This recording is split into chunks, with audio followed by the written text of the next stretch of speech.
Hello and welcome back to Paranormal NL Podcast. That's PNL Podcast for short. I'm your host and founder, Jen Noseworthy. A big happy February 2025 to everyone listening in out there. This is a pre-recorded show and we're coming at you broadcasting and United Public Radio Network, 107.7 FM, New Orleans, and 105.3 FM, Gulf Coast. Listen to Paranormal NL Podcast on UPRN on Tuesdays at 5 p.m. EST. PNL Podcast is sponsored by the BOG team of Boots on the Ground. BOG team doing paranormal investigations in Newfoundland and Labrador, Canada. And follow UPRN at uprntalkradio.com and all their socials. PNL Podcast believes in promoting paranormal networking, paranormal tourism, paranormal people, places, and things all over the world. Contact me, your host, Jen, at paranormal.nl.podcast@gmail.com and follow PNL Podcast and the BOG team on their link tree. Now, let's get on with the show. Tonight, I have on with me, coming in from Indiana, USA. We got a hoser in the house, the alchemist, Alan Bishop. Alan, welcome. Hey, yeah, glad to be here. Thanks for having me. I appreciate it greatly. Yes, thanks for being on the show. Now tell me a little bit more about yourself. You're more than just an alchemist. Yeah. You've been on the show before one time back in season 2. Yep, absolutely. I'm glad to be back again. But yeah, so I am a distiller by profession. That's what I do for a living. I make whiskey and brandy and absinthe and various liqueurs and all those things. And been in the craft distilling space now for about 11 years, but in the independent amateur distilling, maybe perhaps illicit distilling space for long before that. I grew up in a family full of that stuff. But I worked for Copper and King's American Brandy Company in the past, and then I was a founding member of Spirits of French Lick. We actually had a pretty good little Canadian and U.S. distribution down in Louisiana. Pretty good following down around New Orleans and Baton Rouge as well. Nice. And then I just now, in the past year, moved over to a new distillery that I have some ownership in called Old Homestead Distillery out at Patoka Lake here in southern Indiana. And that is very much sort of, I always tell people it's kind of like if a home distiller had the money and the space to scale up, that's what we're doing at Old Homestead Distillery. So all these things that I do in the distilling space, on YouTube, etc., which I'll talk about momentarily, I'll be doing on a much larger, more commercial scale at Old Homestead Distillery, including distillery classes and things of that nature. But more than that, I am also an educator and a reenactor. I do a lot of historic reenactments, particularly around the art of distillation. Do a lot of volunteering out at George Washington's Mount Vernon Distillery. We just finished up in November, finished up a 4-grain American whiskey, which was a mash bill that I came up with that'll come out for the 250th coming up here shortly. And, wow, that's awesome. Yeah, it's really cool. Mount Vernon is, we joke around, myself and a couple of my distilling friends, Eric Wolf from Stolen Wolf Distillery and Aiden Pemberton, that it's like the tomb. Right. It's the Holy of Holies. It's the most sacred distillery in the United States to get to go and work for George Washington and make, George Washington whiskey or brandy or whatever we're doing at the time. But I also run the Distillers Talk podcast, which we talk to distillers from all over the world. I run the One Piece at a Time Distilling Institute on YouTube, where I answer questions from home distillers and professional distillers. And then I have the If You Have Ghosts, You Have Everything podcast. So that is, it might sound like those things are sort of incongruent, but for me, very much so, distillation is tied uniquely not only to agriculture, but also, of course, to spirituality. The roots of distillation are in alchemy. I consider myself a storyteller. I do a little bit of everything, really. I've written books on distillation, but the big thing that I'm doing every year now is I have started a distiller's almanac, which is somewhat like a farmer's almanac. I've always been interested. That you do that. That's awesome. I really enjoy that, and it's something. This is year number 2 that we're on now. I intend to do this every year. And I'm a big fan of the old Bibliothèque Blue grimoires, as well as the old Farmer's Almanacs. And Farmer's Almanacs, make no mistake, they're grimoires. They may not present themselves as such anymore, but that's very much so what they are. So The Distiller's Almanac is catered towards distillers and alchemists and has all the regular astrological stuff you'd expect to find in there, but also other little pieces of powwow magic or pieces of cunning folk magic or pieces from grimoires or things that I've done myself or recipes for distillation. This year's almanac actually has some tarot-based predictions for the year and that sort of stuff in it. So it's a pretty unique thing. I'm sure there's, I love about almanacs. I always did, because they're just so interesting. There's so many different things in there, and being Newfoundland and Labrador, our weather is just astronomically horrible usually, but it's always nice to try to see somewhere in advance, like what's it going to be like this year, yeah. especially for the growers and things like that, you know. Well, that's why we did it as a distiller's almanac, because way back when, pretty much every profession had an almanac. Now they were all structured about the same in many ways, but instead of doing like the weather predictions, we decided that we do like a general prediction for the year, not weather based, but just reality based, as it were. But very much so, it's based on the ideas of alchemy. Of the moon affects humans, it affects the tides, it also affects pot still distillation, batch distillation. All the little things, barometric pressure, storm fronts moving in, the moon phases, all those things certainly affect the art Most of definitely. distillation. Yeah, yeah. I had our chief meteorologist here in Newfoundland and Labrador on, Eddie Shearer back in season 2, and he was talking about some pretty interesting stuff too when it comes to things like that. Now, you mentioned your podcast. If you have ghosts, you have everything. Is there any shout outs you want to give on there about some episodes or anything that stuck out in your mind, ghosty wise? Oh man, yeah. So it's an interesting concept. So the name came from a Rocky Erickson song. For people who are familiar with the band Ghost, they'll also know that song was a song that Ghost covered. But it's not so much a ghost based podcast, although we will cover that. It's spirituality, it's folklore. We have entire Oh, I bonus. love a good folklore story. Yeah. We have entire bonus seasons that are just me reading fairy tales and alternative versions of fairy tales because I like that sort of stuff. I go back and I've done narrative things for like the Book of Enoch and the War Scroll and things of that nature that are kind of fun. Sometimes we have on guests, sometimes it's just me, speaking and telling a story or whatever. But it's really sort of the stopgap for all the things that are connected to me in the world of distillation and alchemy. And for the things that I'm interested in, it started off as a way to try to bring distillers in to tell their paranormal stories because there's a lot of it in the distilling space. But that turned out to be much harder than I thought it would be. For some reason, distillers seem to think that they're part of high society, and they've forgotten that distillers typically were the bottom rung of the ladder, and so they seem to be a little afraid of telling their spiritual stories, and I've found that a little disappointing over time. But there's been some great ones that we've had on there. I had Miguel O'Connor from Aeon Bite podcast on this past season. I also had his name is slipping me, and I don't know why, but from Esoterica, he was on this past season as well. Both fantastic episodes, and then we've really tried to put a lot of emphasis on things here in Southern Indiana, what we call the Black Forest of Southern Indiana, which is a region made up of 6 counties: Washington, Orange, Crawford, Harrison, Perry, and Orange counties. A lot of German ancestry here. There were a lot of French here early on. Um, a lot of the Native American lore was related to what was once known as the Southern Death Complex. They now call it the Southern Ceremonial Complex, with a lot of Mesoamerican influence. But this particular area of Southern Indiana has a lot of lore tied to the land, I a was lot gonna of ask you about that, some of the folklore. It sounds like a lot of deep history and rich history there. Yeah, very much so, and added to over time too by obviously both the French coming here, they brought their stories of the Loup Garou, etc. Those are a little harder to find unless you're over by Evansville, a little more west of here, but they do still exist.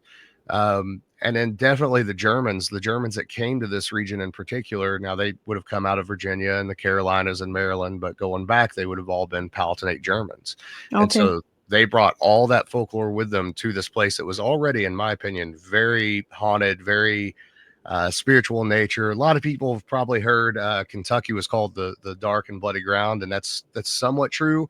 but it was really the wider Ohio Valley. The local natives here actually called that the River of Blood. The Ohio River was called the River of Blood, and a lot of the natives would say to people of European descent that settled here, how could you possibly live there? It's so haunted. There's no way that, we didn't live there for a reason. So Yeah, I wanted to ask you about that. I found that kind of interesting how there's so many cultures meld into one and so much history and violent history, like you said, the River of Blood. I mean, do you think that kind of, I guess, is part of it, of the local, I guess, historical things about esoteric there? Or I'd certainly think that is a huge part of it. You have sort of these one sort of accepted culture and one that's still disputed, but you have that Southern death complex that we talked about a bit. They definitely worship the grottos, the underwater panther, the abyss. The sacrificial thing was certainly happening here. They certainly seem to rule with an iron fist, and you'll find that all up and down the Ohio and the Mississippi valleys. It's becoming a little more common to talk about it nowadays, and archaeologists don't roll their eyes as hard at it as what they used to, because there's too much evidence to deny. But then you had another culture here that was, for anyone who's familiar with Prince Madoc, the Welsh prince, who supposedly made an expedition to the Americas in the 1100s and disappeared. okay. If you go back and you sort of trace that history, the rumor is that he came up the Mississippi Valley and very much so settled at the Falls of the Ohio. The Native Americans here had stories about that.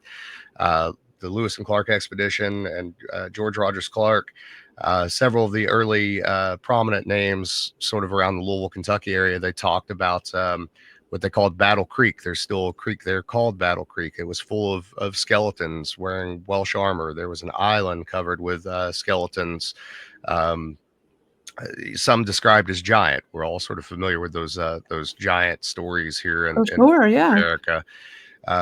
There's a story about how these Welshmen came in, basically, and the local Native Americans, the Welsh had control of the Falls of the Ohio, and the local Native Americans wanted it for fishing ground. And it was very well protected because there was the Falls of the Ohio there also had a whirlpool at that time. It was very hard to sort of get a higher ground on these local Welshmen, but came in one night and just wiped them out in mass.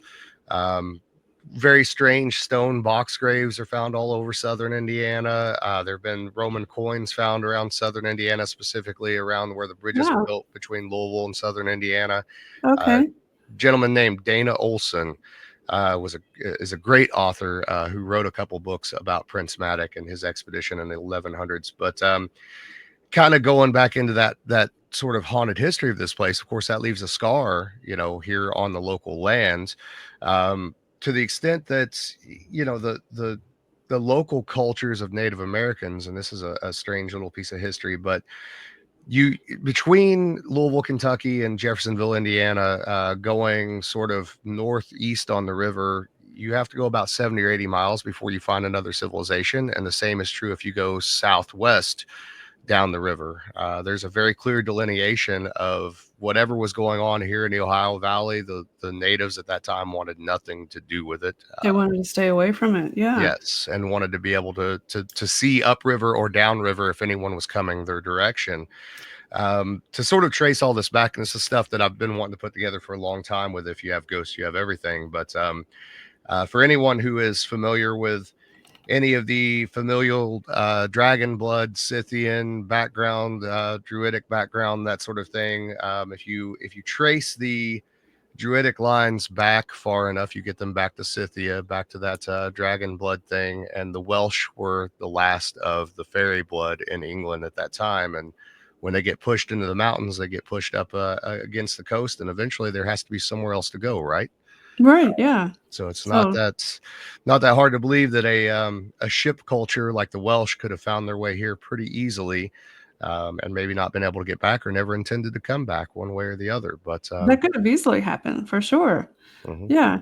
And, I like what you talked about with the land. I mean, I would say if they don't want to stay there, then there's something to it.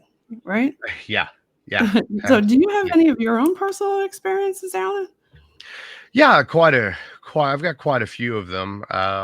I know you may have said some on season 2, but for the Mhm. folks who haven't listened to season 2, now this is season 3 we're recording. Maybe you can share a few. Yeah, yeah, we can do that. So certainly, there's plenty around the art of distillation and that sort of thing. But I'll give you um, a little hint of sort of the land spirit sort of thing, and it's actually what started off. If you have ghosts with me and my wife, was telling this story. We got to And give a shout out to your wife, Kim Bishop. yes, She was on with you back in season 2, your witchy wife, and you guys kind of you're together here on your mhm, link tree. We can see y'all. I can put you up on StreamYard here, and let me move it over so we can see her. There she is. Shout yeah. out to Kim.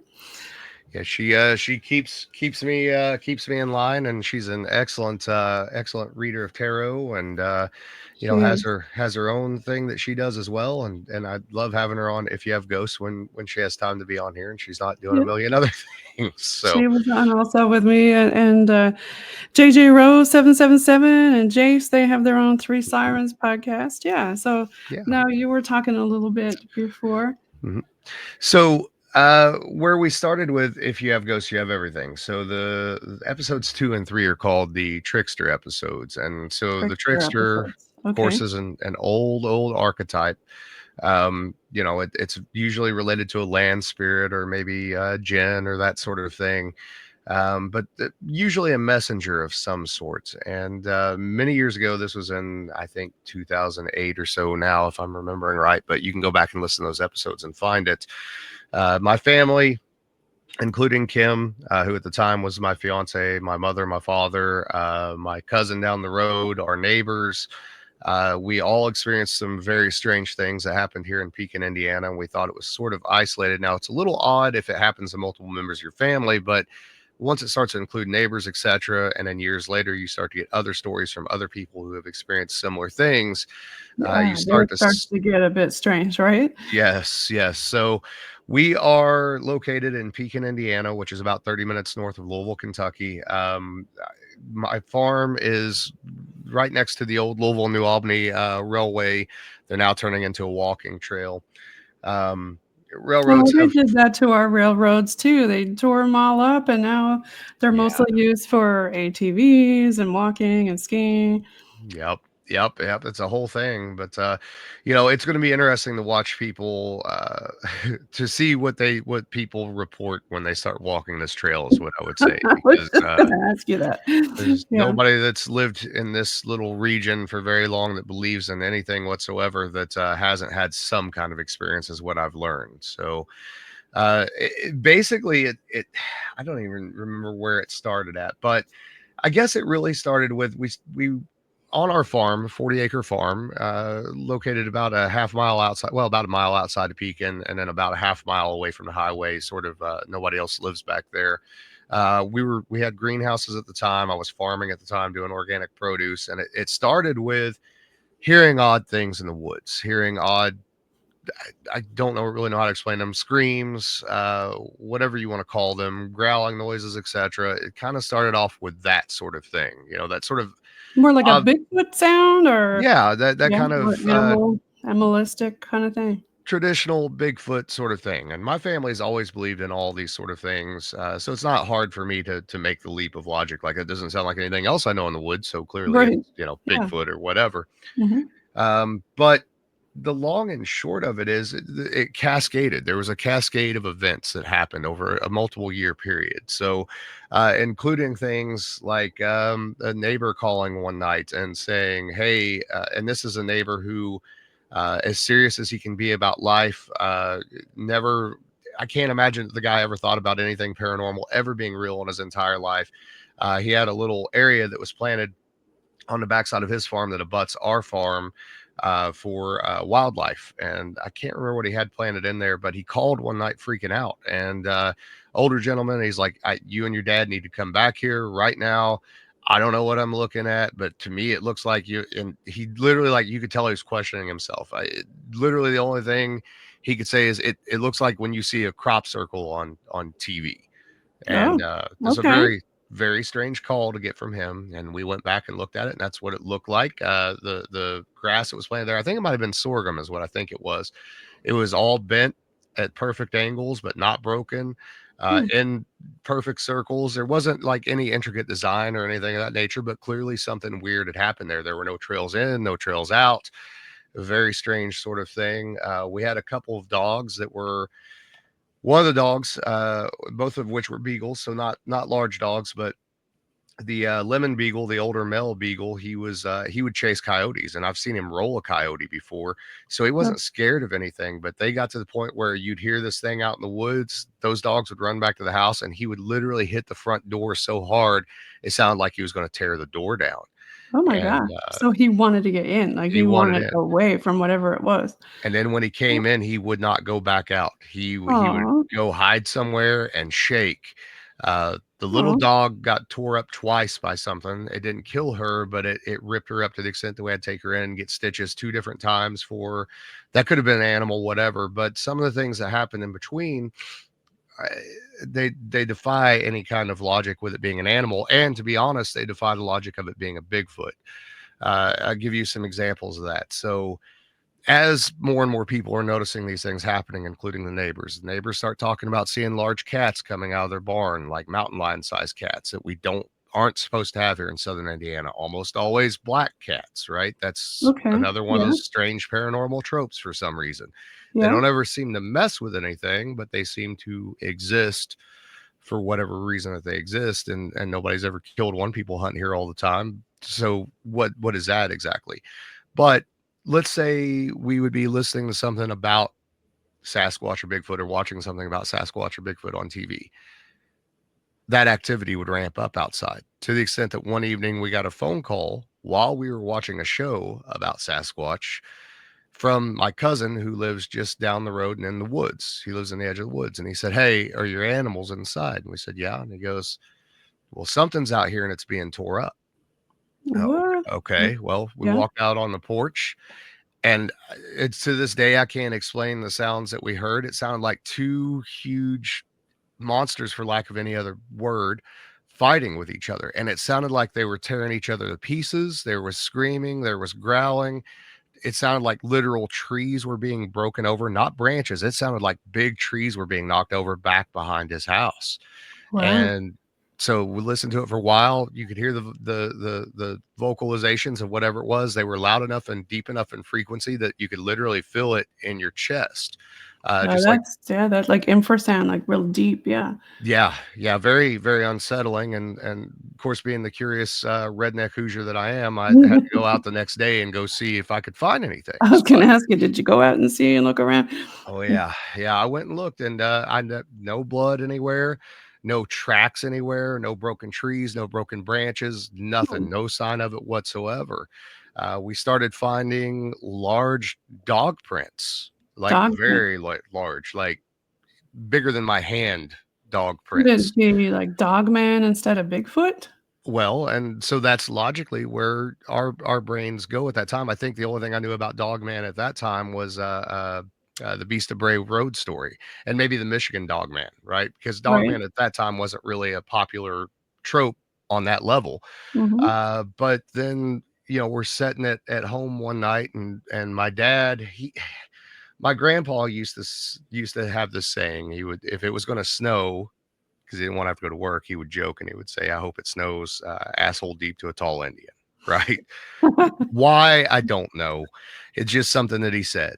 Well, my dad would take that and then he would joke with the dogs, like trying to get the dogs to go off, and they never would, about a tall Indian, right? And he would say, "Hey, look at the dogs trying to get them wound up. Hey, there he goes walking down the hallway or whatever." Well, my dad does that one night, and both the dogs point on exactly what he's talking about. He was just No. joking. Oh, yeah. Okay. And followed them like something walked through the living room. Later, the rocking chair started moving on its own. And then after Oh, that, really? the doorway to my dad's bedroom, which was a door that would stick sometimes because it's Right. a double wide trailer, Yeah. it literally turned and opened. Okay. So now you have all these strange things happening.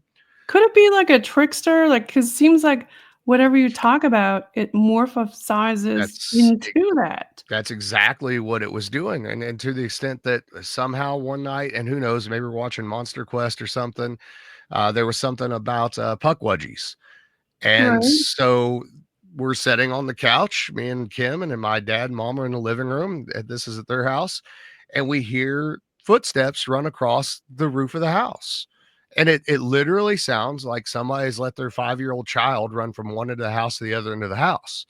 That is So so interesting. Alan, I had Sam Beltrusis on not too long ago and Patty Negri, and they both talked about something called, I think, an egregore or something. Basically, what it is whatever you talk about, it yes. whatever's around manifests into that thing, so it can get attention, right? So, And it happened over and over again. So the footsteps thing happened twice. And I again, because I'm a dumb redneck and because I don't know any better at the time, and I've always been into spirituality. I've always been into magic and things like that. But when you're young and you're ignorant, you're not thinking that way. You're yeah, not you're The adrenaline gets going and you're just yeah, thinking there's some kind of threat. So I went right, outside both times in the middle of the yeah, winter time with a gun, saw oop, nothing. No footprints on the ground, no footprints on the roof of the house, nothing. yeah, Uh, Another example of like the little people behavior, the greenhouses we had, they were heated with wood. And so the wood that we were getting, it was like the cut off block ends that they used to make pallets out of. So they're okay, perfectly square or rectangular pieces of wood.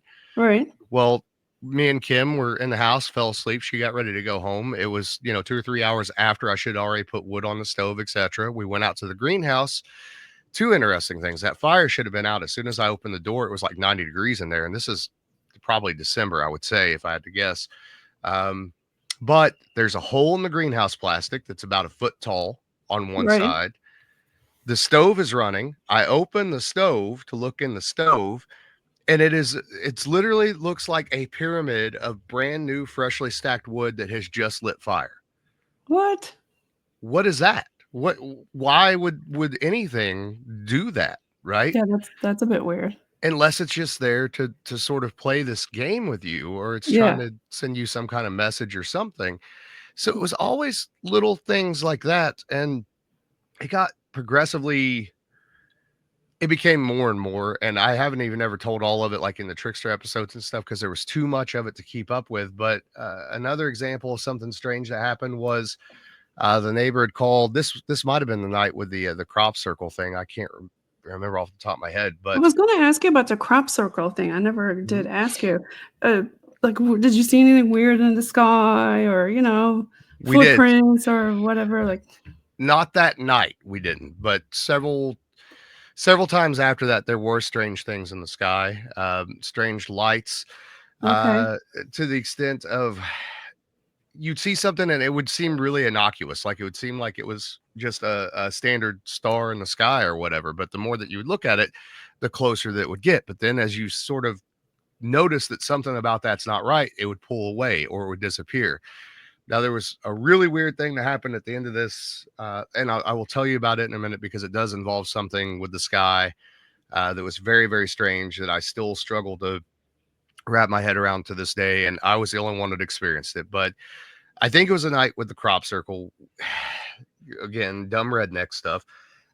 So my dad gets in his truck, I get in the back of the truck, and I've got a 16 gauge shotgun with me. And what do you, I don't when you saw know. the crop circle, right? Yeah. Right. Yeah. We're Okay. going to So go you probably shoot. thought somebody was on your land and made Yeah. this. Right. Yeah. Yeah. Okay. Or I was going to be the first Hoosier to kill a chupacabra. I don't know. There, clearly, but we sort Uh, of drive up over this hill on the farm. There's another little dip there. The right. woods are on the right hand side. We're driving up next to the woods. We're in the field. We come over that first little hill to go down the next hill, and this coyote comes running out of the woods. And the coyote stops in front of the truck. It turns around, it faces the woods. Now, I took a shot at it. I actually took two shots at it, not trying to kill it, trying to scare it away. Scared away. Because I Yeah. had chickens and stuff at the time. I didn't want it Yeah. there. Shot wasn't trying to hit it, just hitting in front of it. It didn't run. It stood and yapped at the woods the whole time. Oh, so it wasn't looking at you. It was looking at It something was else. it was not concerned about us, the truck, the gun at Oh, all. spy. It That's was strange. And the coyotes had exhibited very strange behavior this whole time, all the way back to the first time we heard these things in the woods. The coyotes would not come in around whatever this was. They would, every time this thing would make a noise, they would initially start yipping, but they'd all be in a circle kind of around the farm, probably a mile or more out. And Right. then once this thing got to a certain decibel, they would stop. They wouldn't Mm. make any noise whatsoever. So it spooked the coyotes too. Whatever it was they were terrified of, absolutely terrified of, and And I your don't know dog, why. yeah. Yep, Interesting. yep. Hmm.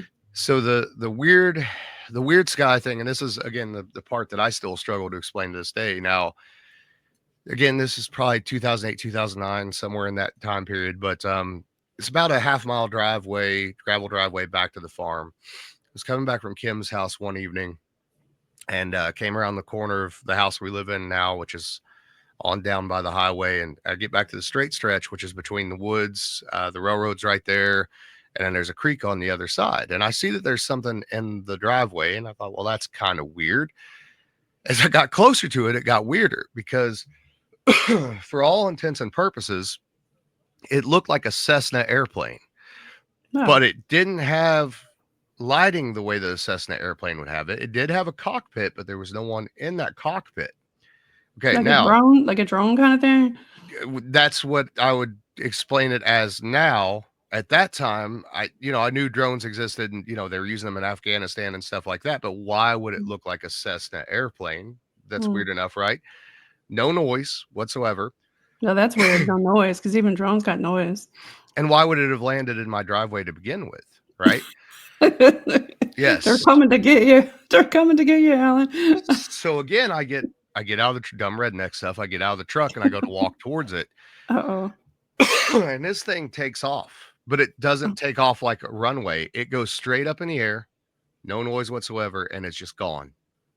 Just straight up in the air, off the ground, and gone. Okay. No noise. Again, what is that? Now, you live on a farm. We have to all ask because we're thinking skinwalker. Did it mutilate your cows?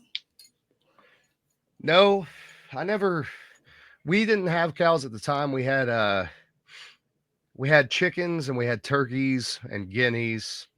What's a guinea? They're related to a peafowl, but they're Oh. noisy little things. Ironically, during the time period that all this was going on, I don't think we lost any animals, and legitimately, that was enough in and of itself to tell me that something was going on, because it's pretty common for us to have raccoons and weasels and things like that Right. come in, foxes, etc., and kill the animals or kill birds, Mhm. and that was not really didn't seem to be a concern at that point in time. Now, this all sort of ended, and here's why I came to the conclusion it was a trickster, and it was here to teach me something. I very much so believe that that's the case, and I think part of it was to get me to look deeper at who and what I was and who and what I was meant to be. So one evening, and I was starting to get fed up with this because this is becoming a thing at this point. There's Yeah, always like whatever you were talking about, it manifested into yeah, that, right? and the more it got talked about, the more intense it got. It would seem to be. Okay. So there were things that had happened to me on the farm by myself that I've not ever told in podcasts or anything like that. Just little things that would let me know that something was off. I'd be out in the cornfield doing something. I would hear something, or I would see something run through the cornfield and look like it was, just tearing the cornfield apart. And then you'd get up there, there'd be nothing there. There'd be no evidence anything was ever there. So I'd gotten to the point where I'd made up my mind, like, again, dumb redneck stuff. I'm going to shoot this thing one way or the other. Yeah, because So you're fed up, right? yeah, I Yeah, mean, yeah. I don't know. Again, I don't know what I was This is thinking. like your land, like, "Get off my land," right? Whatever the Yeah, hell you are or heck you are. and I should have known better. And hindsight being 2020, I would never do this again ever in my life. But one evening, Kim and I are out on the porch. It's cold outside. We hear these things off in the woods again. I walk down. I don't know, maybe might have been 50 yards from the house, sort of in between the house and the greenhouses, and it's on a hillside, so it's on about a 30-degree slope, I guess. And then that slope at the bottom goes into the woods, and there's another hill on the other side. And I see several of these things, I can't see the detail, I can only see the outlines. Several of these things come out of the woods. Right now, when I say things, that could be anything. They were not distinct shapes, except to tell you that I can tell you that some of them seemed like they were on 2 legs and some seemed like they were on 4 legs, for whatever that's worth. And they definitely had glowing eyes. I lifted my gun up at the time, and it was either a 16 gauge or a 12 gauge. I don't remember, but I had slugs in it. I wasn't playing around. I'm going to shoot whatever this is. And I shot. And whatever it was that I shot made a noise that I could not possibly describe to anybody. It's a noise that I hope that I don't ever hear again in my life, and I don't wish it upon my worst enemy, because it shook me in a way that it could have all ended right then and there, and that was fine. It gave me no doubt whatsoever that whatever was going on was not of this world, and this thing and whatever the other ones were with it took off into the woods, and this thing screamed, and it sounded human, but it wasn't human. So it sounded like you hit something. Yeah. Oh, yeah. It definitely sounded like I hit something. It tore off through the woods. And again, it sounded like it was tearing down trees, big trees, not little trees, big trees. And it screamed the whole time, all the way through the woods. And then it just stopped. And of course, a skeptic is going to ask you, could it have been a bear? Not by what you heard. No. Right? And well, when I turned and I walked back up towards Kim, and she told me that, I was white as a ghost. And I said, I don't know what makes that noise. And I said, I'm done.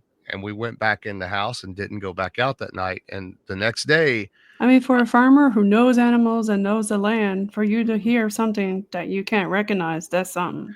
no, So you and go in the house, and the next day, the horrible thing about it though too is that I immediately felt guilty and felt bad about what I did.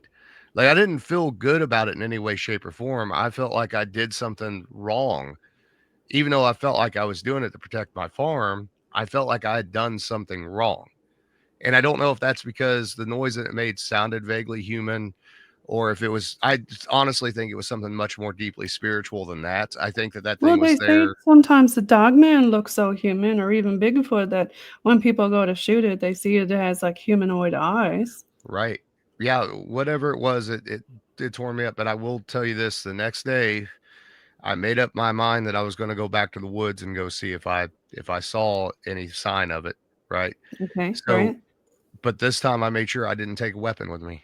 And that was the thing. Like, anytime that something weird like that would happen after that point, I won't take a weapon with me.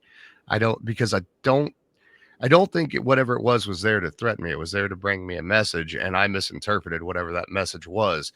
But we went Okay. to the woods, Kim and I, and no blood, no footprints, no broken branches, no nothing. We found where the slug had hit a tree.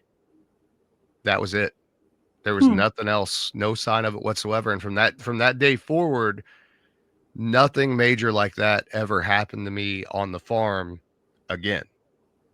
So, I don't know what that means. Now, my dad and my mom have had a few experiences. Not too long after that, my mom had an experience where, and I've been very honest about this, my mom was a victim of the opioid epidemic, in terms of, her addiction and that sort of stuff, and she's straightened up now substantially. So I've always had to take certain things that my mom said with a grain of salt, but I don't believe she was lying about this or making it up or seeing it. Shortly after this, maybe the next year or so, she's home by herself. We came home and she was talking about seeing a Native American man standing on top of the hill behind the house and nothing but a loincloth, and that she could see through him. And she tried to talk to him. He didn't say anything, and he just faded away, just disappeared. Um, Hmm. so again, who knows what that is? That Again, is hard to say, but I mean, you said a lot about the deep, rich history of the area earlier. mhm. Yeah, and that's one of the other things we've done on If You Have Ghosts is telling that trickster story, and it is hard to believe. I don't expect anybody to believe any of it that I said, and that's okay, because I know what it was as far as what we experienced, and I know what I think it wanted me to know about myself, and that was not to give in to fear over irrational things, and I needed that for the next step in my journey. But we have found other people that have had experiences not entirely dissimilar here in Pekin, in roughly the same geographic region of Pekin in particular. Multiple different people that we've talked to that have had experiences related to this little area of Blue River and this old railroad here. So, So it makes you wonder about, what you said about the land, right? yeah, yeah, 1,000,000%. It certainly does. There's a spirit here for sure. Um, and the thing is, when I was younger, I didn't know how to use that spirit to its best advantage, but it's not a bad thing. It's not an entirely negative thing. I wouldn't say that it's a positive thing either, but it's an inspirational spirit. It's something that can be tapped into and used within the region. It sometimes, I think, is angry that people aren't acknowledging it. I can definitely say that much, or that it's not being recognized for what it is as a spirit of the land, and the land's not being respected in the way that it should be. I certainly think that that's a huge part of it, without a doubt. So it doesn't. Strangely, I will say this, uh, and I know a lot of that does sound not entirely dissimilar to some of the Skinwalker Ranch stuff, whatever. I will tell you that there's one weird little thing from Skinwalker Ranch that we did find to be true, and it was there were areas where it didn't like digging for whatever that is worth. Yes. Um, that was a common theme of having these experiences where, if we were doing, I was building a cellar at one point, and that seemed to have triggered a few things that happened at that time. So, Yeah. Well, I have to give a little land acknowledgement since we're talking about Newfoundland and Labrador, First Light Indigenous land acknowledgement. And St. John's is our city here in major city in Newfoundland and Labrador, which is home to like a rich, diverse, and urban Indigenous community. And it's located on the ancestral and unceded territory of the Beothuk. The lands and waters in and around the city have traditionally served as a gathering place for the Mi'kmaq, and the broader region of Newfoundland and Labrador continues to be home to the diverse Indigenous peoples, including the First Nations, the Innu, and the Métis. And we honor and pay respect to the past, present, and future caretaker of these territories. I had to throw that in there since we were talking about the land. oh, absolutely, 1,000,000%. That's it's all that stuff is important. It's all relevant, you know. Oh, Uh, 100%. every bit of it is. So, Yeah. but those things, that was for me as well. That was all confirmation that the spiritual realm is real, and it's something that can be interacted with. It's not purely physical. It's not purely spiritual. It can be a little bit of all of the above. Uh, Yeah. when it needs to be, and it wants to send a message to you. And if anything, that certainly set me on the path of alchemy that I'm on now. It reinforced that in me, uh, in a weird way, letting me know that the message part of it might have been, hey, pay attention to the things that are actually happening around you that are not your sense of imagination. Right? There's other things here. So, how is that crossed over into what you do with the distilling? Yeah, well, part of it was the actual call to the land itself. So before distilling professionally, I was farming, and you realize that distilling is agricultural if you go back far enough in time, and it still is agricultural, also alchemical. So that led me directly into the art of distilling on a legal basis, which led me into the roots of alchemy and all those sorts of things. And so part of the allure of distillation, in my opinion, is that you are distilling spirits, but those spirits are also a spiritual thing. They are key to a door that is not normally open. What comes through that door can be good or bad, but it is as much dependent on the person as it is on the spirit itself. Distilleries are places where spirits of the land and ancestors, etc., like to hang around because there is a social aspect to it, and that doorway, that key, which is the spirit itself, attracts the energy or the quintessence of the people and the places and the things that were here previously. Right? It's I even name things based on some of that stuff. Right? Yeah, It's I was going to ask you. I mean, a lot of people say that, well, even use spirits as trigger objects to attract spirits, right? mhm. Especially older spirits. And, it's often commonly said that water in itself attracts spirits or ramps up activity, right? And Yeah. I just got up an example of one of your newer things with the UV light. That's kind of a cool drink that you got going on there. But what do you think about water attracting the spirits and acting as some sort of a trigger? Oh, it certainly does. Living water, anyways, and that's one of my complaints about the modern distilling industry is everyone uses dead RO water as opposed to any kind of living or structured water. Water is Mm, a liquid crystal. It contains genetic memory. It contains yes. everything that is life, and it certainly should. And the water that you put into your spirits as a distiller should be representative of that from your local terroir, and be very much so a part of that spirit that you are creating and the feeling that you want to create with that too. All the way down to our terms aqua vitae, eau de vie, iscabeta, they all mean water of life. Right, the term baptism by fire actually comes from the art of distillation and from the Greeks, the Dionysian worshippers in particular, who used a form of distillation to make a low proof alcohol mixed with sulfur that could be lit on fire and poured upon a practitioner's head without burning them. So Okay, yeah, kind of a yeah. neat I've heard, little parlor yeah, trick. yeah. So Yeah, I've often heard them talk about the special fire water that, wouldn't go out if you tried to put it out. mhm, Yeah, back in those yeah, days. But so do you, I mean, from a distillation standpoint, it sounds like water does make a difference on what kind that you use. makes I a know a lot of massive people difference. are into drinking bottled water and stuff. I mean, do you use more stuff with more minerals in your water or? I do. So the part of the allure of the new distillery is being able to lean very heavily into the alchemical arts and to play off the local terroir, etc. So part of that is that we are on the cleanest source of drinking water in the state of Indiana, one of the cleanest sources in the United States at Patoka Lake. They do very little treatment to their water. And my filtration system that I'm using literally is only going to pull out anything that you wouldn't want, like chlorine, in particular, fluoride.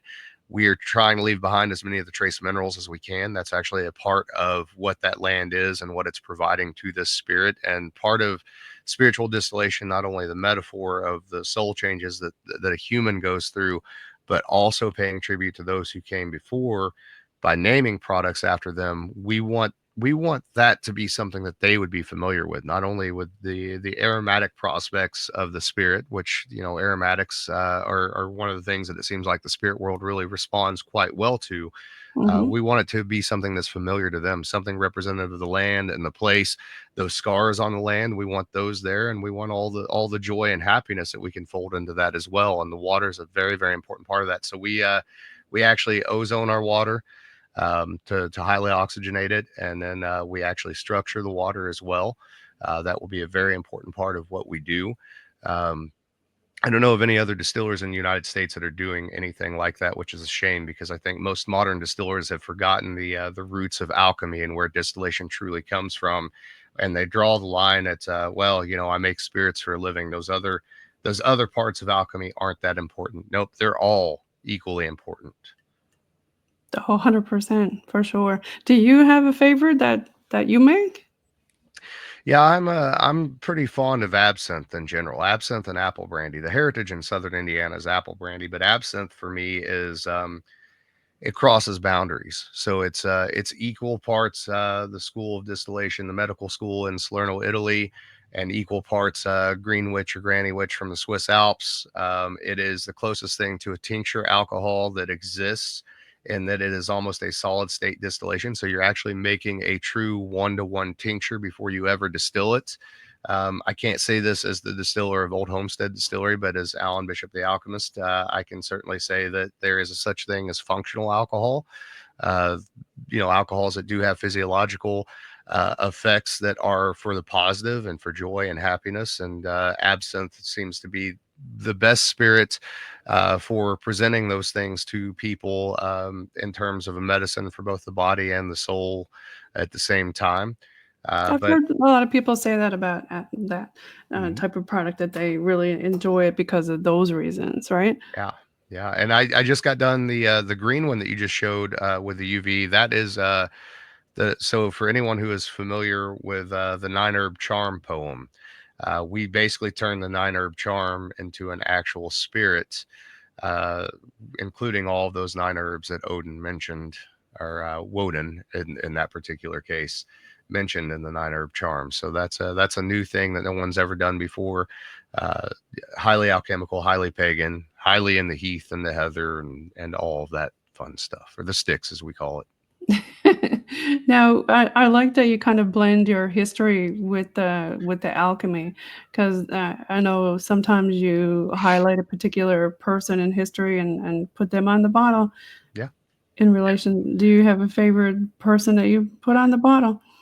I so one of my favorite ones. So yeah, that real quick. So that's for me. That's also a form of necromancy, right? You're bringing someone to attention that may not have gotten the attention they deserved, or had the truth told about them when they were alive, right? And so their name is being spoken. They're brought back into the world. Their story is told again, and it's told in places it wouldn't otherwise be told. So my favorite one up to this point, and I have plenty more coming from Old Homestead, but it's Spirits of French Lick. We named a bottle after a woman by the name of Maddie Gladden. Maddie was a prominent brothel owner in Salem, Indiana. She was a very interesting, very strong-willed woman. She was the granddaughter of a distiller, the daughter of a saloon owner. She took off with a local businessman's partner when she was 14 and ended up in Chattanooga, where she ran a brothel. She also had one in Nashville. She was a favorite girl of P.T. Barnum, and P.T. Barnum apparently gave her a nice parting gift when she decided that she was going to retire from the industry and move back to Salem, Indiana. When she moved back, all these rumors went around town that she was going to start a brothel there in Salem, which was a railroad town just right up the road from us. And when she got here, that's exactly what she did. She was on her third marriage to a gentleman named Percy Gladden, who was an early theater developer, motion picture theater and otherwise. Became an auto dealer later in his life too, which is kind of interesting. But a renowned drunkard. So she builds this beautiful Victorian house on Main Street, and immediately opens up a brothel. She is married to her husband there, Percy Gladden, for a little while. They get into an argument and break up. He takes off to Chicago, comes back late one night to Salem, Indiana, tries to break into the house, and from the second story window, she shoots him in the face underneath his left eye with a 32 caliber pistol. It does not kill him. He lives through it, and it must have been true love because a year later they were married again. So What? yeah, yeah, Oh my gosh. it's a crazy, crazy story. She was able to have a brothel in Salem because there were no laws on the books that said that you couldn't have a brothel in Salem. Okay, yeah. So slowly over time, the town folk, the lady folk in particular, they kept adding ordinances until they put her out of business. But she ran the brothel in Salem for about 8 years. When she finally did get run out of the business, she had this huge Victorian picture window, a bay window on the front, and so Right. she bought these nude Greco-Roman statues and put them in the front window. And she said, if these women of Salem are so cultured, how could they find offense in good art? And she always had a place in the community because she also had a beautiful team of white horses and a big black carriage. It was trimmed out in gold. So anytime there was a parade in town, they had to borrow her carriage and her horse team for whoever the keynote speaker was to ride in the parade. And Oh, she would always ride with them, and she'd usually have a girl sitting next to her holding a parasol over her. And so she was quite a character.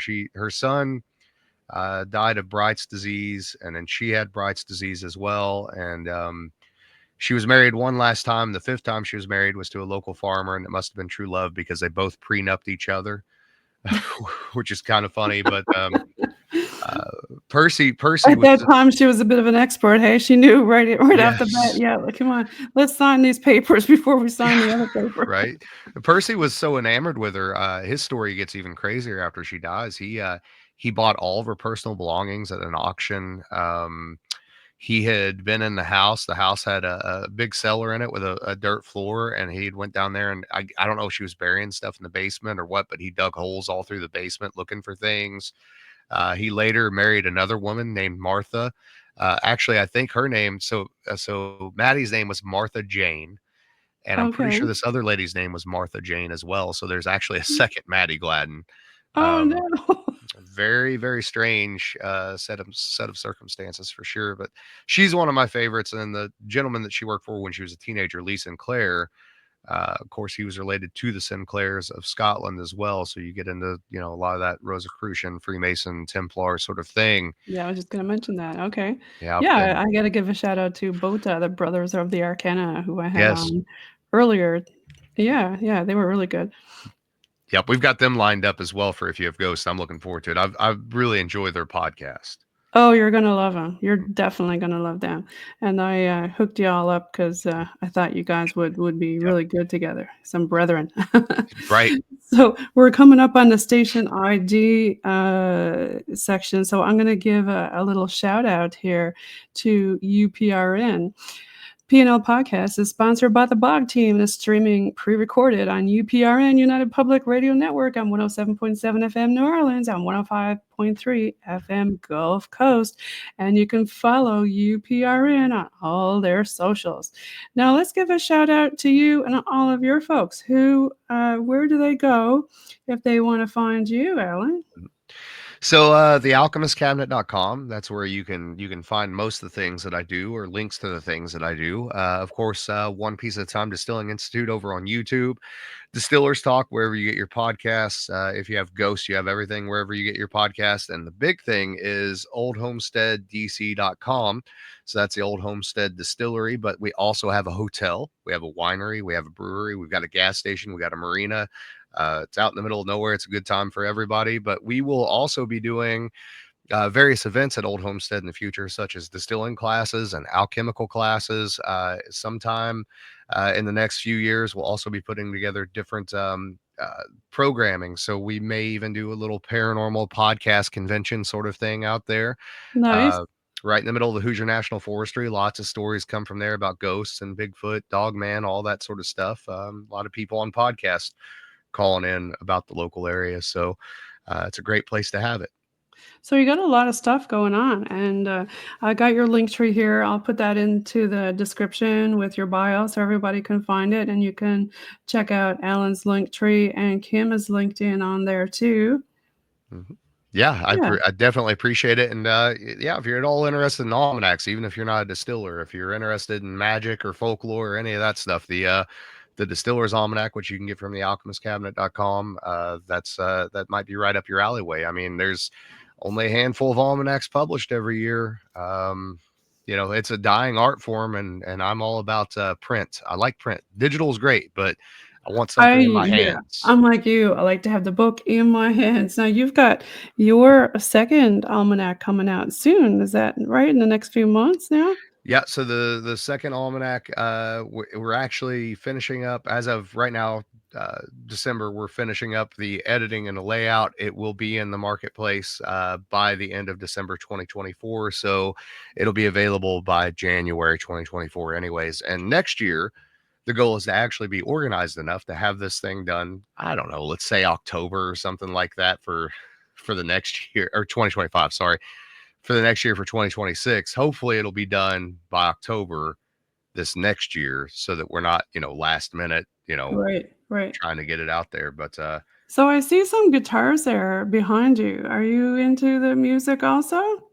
I am. Yeah, I grew up playing music and really enjoy it. And I don't get to do as much of it as I used to, but occasionally I will throw together something weird or goofy to put on. If you have ghosts, you have everything, little sound experiments and collages and things like that. Not so much songwriting anymore, but just sort of backing tracks for narrative stuff as much as anything. So Nice. Well, thanks again for being on the show. You want to give your fans a few shout outs there? yeah, really the biggest thing I want to say, as opposed to anybody in particular, is just thank you guys for the support in general of everything that I've done. You're welcome. It's a big deal. It's an interesting world that we live in, and that anyone cares what anyone else is doing, to the extent that they'll support it, is always a surprise to me. So Well, everybody follow Alan Bishop and Kim Bishop. You're going to love them both. And thanks so much for being on the show again today. absolutely glad to be here. All right. You take care. You too. I'm going to play some music now. Put some PNL BOG metal on for the Peace app. There you go. Let me go ahead and add. There we go. I'll turn it up. And here we go. That's a new metal song that they got going on.